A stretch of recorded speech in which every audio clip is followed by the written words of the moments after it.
किसी महापुरुष, युग पुरुष और हिंदू हृदय सम्राट ने कहा था कि लोकतंत्र में आलोचना अनिवार्य है, कि नहीं तो लोकतंत्र बर्बाद हो जाएगा। और इस चीज को भारत के शिक्षक वर्ग ने, छात्र वर्ग ने, युवा वर्ग ने सीरियस ले लिया। विवाद यहाँ से शुरू होता है कि जो एसएससी का एग्जाम है, इससे पहले एक वेंडर करा रहा था टीसीएस, और अभी ये एग्जाम कंडक्ट करने की जिम्मेदारी मिली एक नए वेंडर को, जो है एजुकेटी। और एजुकेटी ऐसा वेंडर है जो बहुत सारे स्टेट गवर्नमेंट में परीक्षा में धांधली करते हुए मिला है। उसके बावजूद भी इसको इसलिए ये टेंडर दिया गया क्योंकि ये कम रेट में कर रहा है। मतलब कि अगर कोई कम रेट में बच्चों के भविष्य के साथ खेलता है तो हम उसको एक्सेप्ट कर लेंगे। इसके बावजूद अब समझ लो कि इसने एग्जाम शुरू कर लिया। यूपी के बच्चे को अंडमान निकोबार भेज रहा है, महाराष्ट्र के बच्चों को आसाम भेज रहा है, केरला के बच्चे को पंजाब भेज रहा है।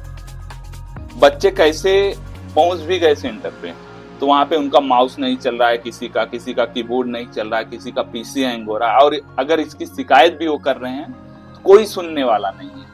अगर बच्चे अपना अधिकार मांगते हैं तो उनके साथ में मिसबिहेव हो रहा है। इसके बाद शिक्षकों ने निर्णय लिया कि हम डीओपीटी मिनिस्टर से मिलेंगे। शिक्षक यहाँ से निकले डीओपीटी मिनिस्टर से मिलने के लिए। ऐसी सिक्योरिटी है, ऐसा लग रहा है जैसे कोई आतंकवादी मिलने के लिए आ रहा है।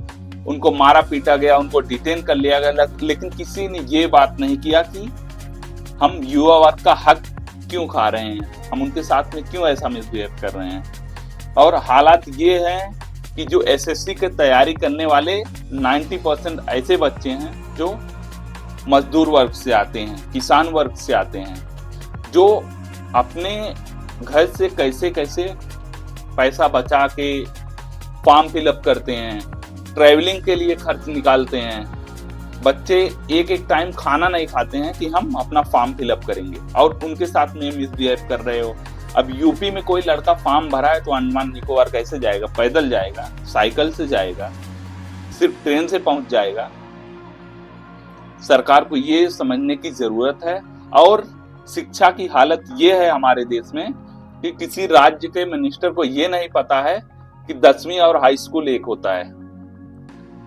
हालात ये है कि परीक्षा पे चर्चा वो कर रहा है जिसकी डिग्री नहीं मिल रही वर्षों से। अगर हालात ये रहे कि हम जाहिलों को, दलालों को ऐसे ही सर पे चढ़ाए रखे, तो लोकतंत्र में सिर्फ लोकतंत्र लिखने के लिए बचेगा, लोकतंत्र बचने वाला नहीं है।